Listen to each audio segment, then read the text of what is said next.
আপনি বলেন যে জামাত ইসলাম আজকে আপনি বলছেন জামাত ইসলাম একই ভুল করতেছে কিনা। জামাত ইসলাম প্রতিটা মুহূর্তে মানে পিয়ার থেকে শুরু করে জুলাই সনদ থেকে শুরু করে ইলেকশনের জন্য লেভেল প্লেইং ফিল্ডের জন্য সব সময় বলতেছে। প্রশাসনেও সময় বলা হয় যে জামাত ইসলাম নাকি প্রশাসন দখল করে আছে। আজকে দেখেন তো সবচেয়ে বেশি নমিনেশন কার বাতিল হয়েছে? প্রশাসনে যদি জামাত ইসলাম থাকতো তাহলে আজাদ ভাই তো বাতিল হওয়ার কথা না, সুন্দরগঞ্জেও জামাত ইসলামের প্রার্থীর নমিনেশন বাতিল হওয়ার কথা না। তাহলে এই যে নমিনেশন বাতিল হচ্ছে এটা থেকে কি প্রমাণ হয়? আমাদের লোক যদি মানে জামাত ইসলামের লোক যদি প্রশাসনে থাকবে তাহলে তো এগুলো হওয়ার কথাই না। আপনি একটা দেখেন তো বিএনপির কারো হয়েছে বাতিল? আজকে আরো একটা জিনিস বলি, দেখেন ওই কুড়িগ্রামে আমাদের এক ব্যারিস্টার সাহেবের তার নমিনেশন স্থগিত করে রাখা হয়েছে। কি কারণে স্থগিত করে রাখা হয়েছে? সে ডুয়েল সিটিজেনশিপ। আজকে মান্না ভাইয়ের বগুড়াতে সালেহীর কথা বলছেন? হ্যাঁ, সালেহী জি।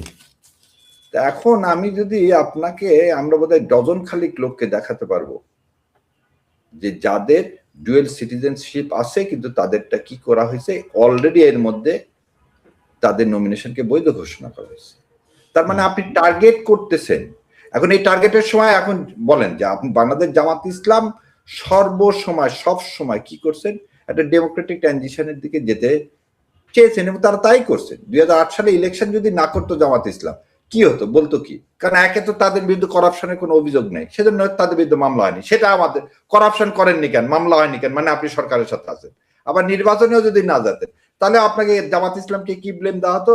জামাত ইসলাম এই মানে তখনকার মঈনুদ্দিন ফখরুদ্দিনের সাথে বোধহয় ছিল, ফলে জামাত ইসলাম জানতো এই ইলেকশনে যাওয়া ইটস এ মেকানিজম, তার আর কোনো দ্বিতীয় ওয়ে ছিল না। এই যে আমি অনেক সময় বলি মুক্তিযুদ্ধে যে জামাত ইসলামের যারা করতেন, যারা মুক্তিযুদ্ধে এখনো আছে, যারা ইসলাম মুক্তিযুদ্ধ তো আপনি বাদ দেন, জামাত ইসলাম বাদ দেন, যারা প্রকৃত মুসলমান ইসলামিক মাইন্ডেড লোক তারা কি কেউ ইন্ডিয়া যেতে পারছে? যারা প্রকৃত লেফটিস্ট তারা কি ইন্ডিয়া যেতে পারছে? পারেনি।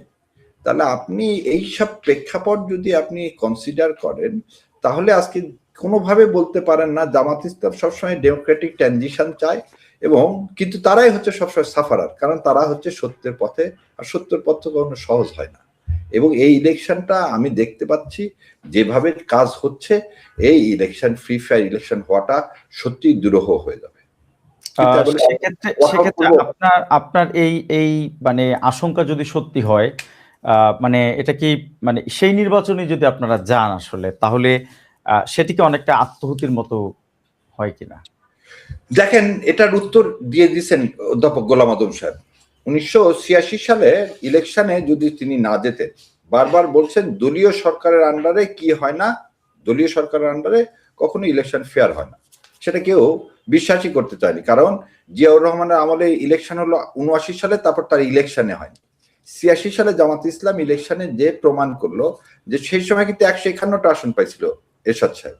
আপনি দেখেন একদম একটা মার্জিন নিয়ে 2/3 মেজরিটি কিন্তু পায়নি। 1986 সালে কিন্তু 2/3 মেজরিটি এরশাদ সাহেব পাননি। তারপর কিন্তু 7 মাসের মাথায় জামাত ইসলাম সবাইকে কি করতে হয়েছে? পদত্যাগ করতেছে। জামাত ইসলাম ইতিমধ্যে বলছেন যে এই সরকারের অনেক অ্যাডভাইজার একটা দলের প্রতি হেলে গিয়েছে। এখানে জামাত ইসলাম না, এনসিপিও বলছে অ্যাডভাইজারদের বিরুদ্ধে অভিযোগ দেওয়া হয়েছে। আজকে এখন এই ঠান্ডার মধ্যে ইনকলাব মঞ্চের ছেলেরা রাস্তায় বসে আছে জাস্টিসের জন্য। তারপরে আপনি ইলেকশনে যদি আজকে আমি বলি যে এইসব নাই, এখন ইলেকশনে যাব না, বিএনপি আগের থেকে কিন্তু বলে রাখতেছে জামাত ইলেকশন চায় না। মানে আপনি ইসলামিক ধারণাটা, ইসলাম চান, ইসলাম এদেশে এস্টাবলিশড হোক, এটাই আপনার অপরাধ, এটাই আপনার। এবং এই সবাই মিলে একটা জিনিস বলছে জামাত ক্ষমতা আসছে, জামাতকে ঠেকাও। এই ক্যামোফ্লেক্স তৈরি করে কিন্তু আপনি জাতীয় পার্টিকে অলরেডি ইন করালেন। এবং জাতীয় পার্টির মধ্যে কারা আছে? আওয়ামী লীগের লোকজনই। আমি আবার ওই প্রশ্নে আসলে বারবার যেতেই হচ্ছে। আপনি যদি মানে জাতীয় পার্টির প্রসঙ্গটি যেহেতু নিয়ে আসছেন বারবার, মানে জামাতকে দলীয়ভাবে জাতীয় পার্টির রাজনীতির বিরুদ্ধে জুলাই আগস্ট পরবর্তী সময়ে কি জামাতের আসলে কোনো বোল্ড কোনো রোল আমরা দেখেছি কিনা? প্রশাসনে জামাত কতটুকু আছে না আছে সেটি ভিন্ন আলোচনা, কিন্তু আমরা তো দেখেছি যে জামাতের অন্যান্য যে কোনো সময়ের চাইতে যে আসলে জামাত রাজনৈতিকভাবে সুবিধাজনক অবস্থানে ছিল। গত 1.5 বছরে জাতীয় পার্টির রাজনীতির বিরুদ্ধে জামাতেরও তো আসলে সেরকম মোটা দাগে কোনো ভূমিকা আমরা দেখি নাই আসলে সেই অর্থে। কিন্তু এখন নির্বাচনে যদি আমরা খুব তাত্ত্বিকভাবে চিন্তা করি জামাতকে জাতীয় পার্টিকে বাইরে রেখে নির্বাচন করা, সেটি আসলে কতটুকু আন্তর্জাতিকভাবে গ্রহণযোগ্য হবে সেটিও আসলে একটি প্রশ্নবিদ্ধ বিষয়। তাহলে জামাত আসলে মানে এখন এই প্রশ্নটি আনার আগে কি এর আগে আসলে করণীয় কিছু ছিল কিনা আপনাদের সামনে? আচ্ছা, আপনাকে একটা জিনিস বলি, আপনাকে যে কথাগুলো আমি বলতেছি এগুলো আমার একান্ত ব্যক্তিগত কথা। আমি তো জামাতে ইসলামের মুখপাত্র নয়, তবে যতটুকু দেখছি বা বুঝছি, জুলাইয়ের ম্যান্ডেটটা কি? জুলাইয়ের ম্যান্ডেটটা ছিল আধিপত্যবাদের বিরুদ্ধে। জুলাইয়ের ম্যান্ডেটটা ছিল আওয়ামী লীগ যে মনস্টার হয়েছে এবং যারা আওয়ামী লীগের সঙ্গে ছিল তাদের সবাই এ দেশে কোনোদিন সার্বভৌমত্বই বিশ্বাস করে না, তারা এই দেশকে একটা কি কলোনি করার জন্য সবকিছু করছিল। যদি তাই হয়ে থাকে, আমার স্বাধীনতার সার্বভৌমত্বই যেখানে অ্যাট স্টেক, তাহলে আপনি সেই দলের সম্পর্কে তো আলাদা বলার তো দরকার নাই, কারণ আপনি তো মহাজোটের কথাই বলা হচ্ছে। জামাতে ইসলাম আজকে আপনি একটা জিনিস বলেন যে এই কনস্টিটিউশন যে রিফর্ম করার জন্য যে কাউন্সিল হলো, এই কাউন্সিলে কনসেনসাস কমিশনে কি জাতীয় পার্টি ছিল? না। 14 দলের কেউ ছিল না। তাহলে আপনি তো তাদেরকে বলেই দিলেন যে দে আর ব্যান। আপনি তো তার জন্য তো আপনি কি করছেন, রাষ্ট্রীয়ভাবে আপনি তো একটা গেজেট নোটিফিকেশনের মাধ্যমে এই ভাতৃপ্রতিম বলে তো এই মহাজোটের সবাইকে ব্যান করছেন। তাহলে আর আমার বলার তো দরকার নাই ভাই। আপনি যখন এই নির্বাচনের আগে হঠাৎ করে তাদেরকে প্রসঙ্গ করতে চাচ্ছেন, এবং সেখানে দেখেন কালকেই মঞ্চ 24 জুলাই 24 মঞ্চ 24 এরা সবাই দাবি তুলছে। এটা কি অন্যায় হচ্ছে? এটা জুলাইয়ের সাথে কি তামাশা হচ্ছে? সো একজন বাংলাদেশের নাগরিক হিসাবে জুলাইকে সমর্থন ধারণ করে বাংলাদেশ জামাত ইসলামও এটাকে কখনোই সমর্থন করার কথা না। কারণ সমর্থন করবে কারা? জাতীয় পার্টিকে। আপনি যে বললেন যে ইন্টারন্যাশনাল রিকগনিশন, আপনি একটা জিনিস মনে রাখেন, 2013 সালে জাতিসংঘের আন্ডার সেক্রেটারি এসেছিলেন, ইলেকশন করাতে পারেননি, তত্ত্বাবধায়ক সরকার ফিরে আসেনি। 2018 সালে কি হয়েছে? 5 বছর চালায়নি। 2024 সালে কোন ইন্টারন্যাশনাল কমিউনিটিকে এই সরকারকে বাতিল করছে না, এই সরকারের উপর কোন স্যাংশন দিছে না কোন ইম্পোজ দিছে? কিছুই করেননি। এই দেশের আপামর জনসাধারণ জীবন দিয়ে ফ্যাসিস্টিজমকে সরায় ফেলছে। সো আপনি ইনক্লুসিভের নামে তাহলে তো বলতে হবে আওয়ামী লীগ না আসলে আওয়ামী লীগ সর্ববৃহৎ দল, তা আওয়ামী লীগ ছাড়া আপনি ইলেকশন করতেছেন, আপনার কিভাবে রিকগনিশন আসবে? আর রিকগনিশন দিবে তো এদেশের আপামর জনসাধারণ, রিকগনিশন দিবে আমাদের আত্মাহুতি যারা দিছে তারা। রিকগনিশন তো অলরেডি আমরা জুলাইয়ের পক্ষে সনদে তো সাইন করছি। এই সাইনটা কি আধিপত্যবাদের বিরুদ্ধে, এবং এবারে ইলেকশনটা কি একদম সরল মোটা দাগে ভারতীয় আধিপত্যবাদের পক্ষে আপনি আছেন না বিপক্ষে আছেন? যে পক্ষে থাকেন তাহলে জুলাই সনদে আপনি হাত দিবেন, আর যদি মানে ভারত আধিপত্যবাদের বিরুদ্ধে যদি আপনি থাকেন তাহলে হাত দিবেন, আর পক্ষে থাকলে আপনি না দিবেন। সো নায়ের কথাগুলো, এই জুলাই সনদের কথাগুলো কি ধারণ করতেছে জাতীয় পার্টি? আওয়ামী লীগ জুলাই সনদকে ধারণ করতেছে? জুলাই অভ্যুত্থানকে ধারণ করতেছে? যারা ধারণ করে না তারা কি অপ্রাসঙ্গিক না? খুবই পরিষ্কার। ব্যারিস্টার শাহীর, আমরা একটু বিএনপি রাজনীতি প্রসঙ্গে যেতে চাই, বিশেষ করে তারেক রহমান বাংলাদেশে তার যে প্রত্যাবর্তন এবং প্রত্যাবর্তনের পরপরই আমরা বাংলাদেশের একজন বর্ষিয়ান রাজনীতিবিদ সাবেক প্রধানমন্ত্রী বেগম খালেদা জিয়ার জীবন অবসান আমরা দেখলাম, এবং সেই অর্থে আসলে তারেক রহমান একজন সন্তান হিসেবেও খুবই সৌভাগ্যবান যে তার মায়ের অন্তিম বিদায়ের মুহূর্তে তিনি আসলে পাশে থাকতে পেরেছেন। বেগম জিয়া পরবর্তী বিএনপির যে রাজনীতি শুরু হলো, তারেক জিয়ার বাংলাদেশে প্রত্যাবর্তন, তারেক রহমানের বিএনপির এই নতুন রাজনীতির নেতৃত্বের মধ্যে কোনো ধরনের গুণগত পরিবর্তনের সম্ভাবনা দেখেন কিনা? আসলে সর্বপ্রথম শহীদ রাষ্ট্রপতি জিয়াউর রহমান এবং তার সহধর্মিনী আপসীন নেত্রী বেগম খালেদা জিয়াকে আল্লাহ সুবহানাহু ওয়া তাআলা জান্নাত নসিব করে। এই যে আমি একটা ওয়ার্ড ইউজ করলাম, আপসীন, অনেকে ইন্টারপ্রিটেশন করে কি উনি 86 সালে ইলেকশনে যায়নি সেজন্য আপসীন। কথাটা কোনোভাবেই ঠিক না। কারণ উনি কি তত্ত্বাবধায়ক সরকার ব্যবস্থার জন্য দাবি উঠলো 96 সালে, তখন এই 12 ফেব্রুয়ারি ইলেকশন করছে, করে উনি তো জনগণের দাবি মেনে নিয়ে খালি তত্ত্বাবধায়ক সরকার ব্যবস্থাটা পাশ করে উনি নেমে গেছেন। তাহলে ইলেকশন দিয়ে কি ওনাকে আপসীন বলা যাবে? কারণ উনি তো আপোষ করলেন না।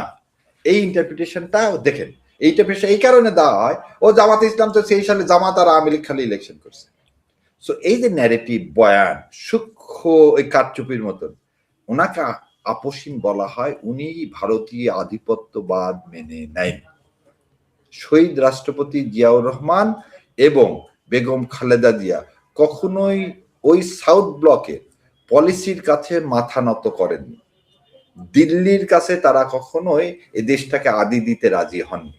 সেই জন্যেই তাকে এই অবর্ণনীয়, আমি আবারও বলতেছি, অবর্ণনীয় মানসিক শারীরিক সমস্ত যন্ত্রণা ভোগ করতেছে। তারপরে তিনি স্বাধীনতা এবং মুক্তিযুদ্ধকে সবকিছুর উপরে স্থান দিয়েছেন। এই কারণে তাকে আপসীন বলা হয়। এখন আজকে তার জানাজাটা কেন? খালি কি ইলেকশন না যাওয়ার জন্য কি এরকম জানাজা হয়? তিনি মানুষের হৃদয়কে, আপনি একটা জিনিস দেখেন, মুক্তিযুদ্ধের আগে শেখ সাহেবকে সবাই মিলে উপাধি দিল কি বঙ্গবন্ধু। আচ্ছা, মুক্তিযুদ্ধের পরে তাকে নিয়ে এসে জোর করে জাতির পিতাও বানানোর চেষ্টা করা হবে এবং সে বাকশাল গঠনের মাধ্যমে ৭৫ 15 আগস্ট তার চ্যাপ্টার ক্লোজ হবে। একটা লোক ৭৭ সালে ক্ষমতা আসলেন, ৮১ সালে শাহাদাত বরণ করলেন। কয় বছর? ৭৮, ৭৯, ৮০, ৩ বছর, ৩.৫ বছর। এই ৩.৫ বছর সে প্রতিটা বাংলাদেশের মানুষের হৃদয়কে কিভাবে টাচ করলো, এবং এই টাচ করার পরিপ্রেক্ষিতে বাংলাদেশে বেগম খালেদা জিয়া ৯১ সালে সবাই ধরে নিছে আওয়ামী লীগ যাবে। ৯১ সালে বেগম খালেদা জিয়া ক্ষমতা গেলেন কার জন্য? জিয়াউর রহমানের জন্যই তো। সো কি জিয়াউর রহমানের আসল ক্যারিশমাটা কি ছিল? ক্যারিশমাটা ছিল সেও ভারতের আধিপত্যবাদের বিরুদ্ধে কে আমাদের একটা শক্ত সেনাবাহিনী তৈরি করছেন। তিনি তালপট্টি দ্বীপ দিতে রাজি হননি। তিনি পানির ন্যায্য হিস্সা চাইছেন। তিনি সমস্ত মুসলিম উম্মার সাথে বাংলাদেশের একটা সম্পর্ক তৈরি করতে চাইছিলেন। ঠিক সেই জিনিসটাই ফলো করছেন বেগম খালেদা। এখন আপনি দেখেন, তারে মানে খুব সম্মান নিয়ে বলতেছি, কাউকে হেয় করার জন্য না। আপনি 2 সপ্তাহ আগে বললেন আমার ফেরাটা কেবল আমার উপরে না, এবং হাদি যেদিন শাহাদাত বরণ করলেন সেদিন আমরা জানতে পারলাম তিনি দেশে আসতেছেন, কিন্তু পরিষ্কার করলেন না। হাদি যেদিন গুলিবিদ্ধ হলেন, গুলিবিদ্ধ হলাম, হাদি যেদিন গুলিবিদ্ধ হলো শুক্রবার, সেদিন আপনি এটা জানাবেন।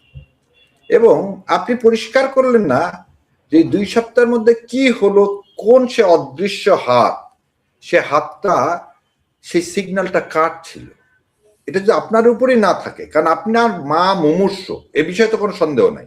আপনি মুমূর্ষ মাকে দেখতে আসবেন, সন্তান, এটাই মানে এটাই শাশ্বত বিধান। এবং যতখানি আমরা জানি, উনি যেভাবে ওনার মানে ছেলে তো নাই, ওনার মেয়েকে যেভাবে মানুষ করছে, ওনার ওয়াইফকে যেভাবে মানুষ করছে, উনি যেভাবে ইসলামিক বিধান মেনে চলেন, তাতে প্রতিটা সন্তানের মা বাবার জন্য যা করা উচিত সেটাই তিনি করতেছেন। এবং তিনি আসার জন্য ব্যাকুল, কিন্তু কোন জিনিসটা তাকে আটকায় রাখছিল উনি পরিষ্কার করেন। দ্বিতীয় কথা বলি, উনি আসার আগ মুহূর্তে আনন্দবাজার পত্রিকা একটা কি বের করলেন, একটাই রিপোর্ট বের করলেন, এবং সেখানে দেখালেন যে তারেক জিয়া রহমান ইন্ডিয়ার সাথে একটা সমঝোতা করেছে। এ বিষয়ে কিন্তু তিনি ওই ৩০০ ফিট রাস্তায় কোনো স্টেটমেন্ট দেননি, আজ পর্যন্ত কোনো স্টেটমেন্ট দেননি। এবং আমি ব্যক্তিগতভাবে বিশ্বাস করতে চাই এটা মিথ্যা। কারণ শহীদ রাষ্ট্রপতি জিয়াউর রহমান এবং আপসীন নেত্রী বেগম খালেদা জিয়ার রক্ত যার ধমনীতে প্রবাহিত হচ্ছে, সে কোনদিন ভারতীয় আধিপত্যবাদ মেনে নিবে না। এবং আরেকটা জিনিস আমি বলি, আমি খুব খুশি হয়েছি, জানা যায় অ্যাটলিস্ট ভারতের কথা না বললেও শেখ হাসিনা যে তার মাকে তিলে তিলে মৃত্যুর দিকে ঠেলে দিয়েছে, এই জেলখানায় থাকা অবস্থার পয়জন দিছে, এটা যে নজরুল ইসলাম সাহেব বলছেন, এজন্য তাকেও শ্রদ্ধা সালাম, এবং নিশ্চয়ই এটা তার দলের অ্যাক্টিং প্রেসিডেন্ট তারেক রহমানের সম্মতি নিয়েই বলছে। তো ওখানে এটাও বলা উচিত ছিল যে এই শেখ হাসিনা এই মনস্টার হলো কার সহায়তায়? সেটা ভারতের সহায়তায়। সো এদেশে আমরা ভারতের সাথে কি চাই? আমরা একটা ইনসাফ ভিত্তিক সম্পর্ক চাই। এটা কিন্তু আপনাকে বলে রাখি, যারা বলে যে ভারতের সম্পর্ক রাখা যাবে না, যুদ্ধ করতে হবে, এটা কিন্তু একটা ননসেন্স কথা। ভারত আমার প্রতিবেশী, তার সাথে আমার ন্যায্য সমতার ভিত্তিতে সম্পর্ক হতে হবে। এখানে কোনো কি চলবে না। খালেদা জিয়ার ভাষায় বলি, কেউ যদি আমার উপর মাস্টার সার্ভেন্ট হিসাবে ব্যবহার করতে চায়, সেটা তো করবে না। প্রতিটা রাষ্ট্রই তো চাইবে। শেখ হাসিনা কেন নিজের বন্ধুর দর্জি হতে চাইলো? আপনি বলেন তো, কোন দেশ চাবে না তার ছোট রাষ্ট্রকে গ্রাস করে নিতে? কিন্তু সেই ছোট রাষ্ট্রকেই কি করতে হবে, প্রোটেক্ট করতে হবে যাতে আমেরিকা গ্রাস করতে না পারে। শেখ হাসিনা ক্ষমতায় আসার ক্ষমতায় তার ছিল সবকিছু কেন্দ্রবিন্দু, এবং সেই কারণে তিনি যা চাইছে, নিজেই তো বলছে, যা ইন্ডিয়াকে দিছি ইন্ডিয়া কোনদিন ভুলবে না। তো সেই জায়গাতে আপনি যেটা বললেন গুণগত পরিবর্তন, এখনই তার মা, আল্লাহ ওনাকে বেস্ট নসিব করে, আরব বলতেছি পরে, এখনো কিন্তু তারেক জিয়া সাহেব ইন্ডিয়ার বিরুদ্ধে তার ফরেন পলিসিটা কি হবে, তিনি ইন্ডিয়ার সাথে কিরকম সম্পর্ক হবে বিএনপির, এটা বললেন না। তার একজন সমর্থক, এবং আমি সমর্থক বলুন, ডক্টর সায়ন্ত নিজেই একজন খুব জ্ঞানী মানুষ, উনি যখন বলতেছেন জাতীয় পার্টিকে আমরা বিরোধী দল চাই, এই ধরনের ইলজিক্যাল কথাবার্তা কেন বলতেছেন সে বিষয়ে উনি যখন কিছু বলতেছেন না। তারপর আরেকজন বললেন জামাত ইসলামের মানবাধিকার, যেখানে তার মায় বলছে জামাত ইসলাম মানবতা বিরোধী কোনো অপরাধ করেনি। সো এই যে ক্যামোফ্লেক্সটা একটা তৈরি হয়েছে, এই কোনো কিছুতেই কিন্তু তারেক রহমান সাহেব এখনো তার অবস্থান পরিষ্কার করেনি। তাও আমার বিশ্বাস উনিও ওনার বাবা মার যে অবস্থান, সে অবস্থানকে রেখেই ওই বিএনপি থাকবে, বিএনপির আদর্শ। আজকে যে যত কথা বলা হচ্ছে যে জিয়াউর রহমান এবং খালেদা জিয়ার বিএনপি আর আজকের বিএনপি এক না, এটা আমি বিশ্বাস করতে চাই না। এবং এটা যদি সত্যি তাই হয়ে থাকে তাহলে এই দেশের জন্য বড় বিপর্যয় ওয়েট করতেছে। এবং এই বিপর্যয় একটি মানে বিপর্যয়ের চাইতে যদি আমরা বিষয়টিকে এইভাবে একটু দেখি ব্যারিস্টার শাহরিয়ার, যে আমরা যদি আপকামিং বাংলাদেশের প্রধানমন্ত্রী হিসেবেও চিন্তা করি, মানে তিনি আসলে নিজের দেশে প্রত্যাবর্তন করতে পারছেন না বাংলাদেশের পরিবর্তিত পরিস্থিতি 1.5 বছরের মধ্যেও, সেটি তো আসলে বাংলাদেশের জন্য নিঃসন্দেহে একটি অশনি সংকেত বটে, যেখানে তিনি নিজেই আসলে বলছেন যে উনি আসলে এটি ফেরা না ফেরা এটি আসলে তার নিয়ন্ত্রণে পুরোপুরি নেই।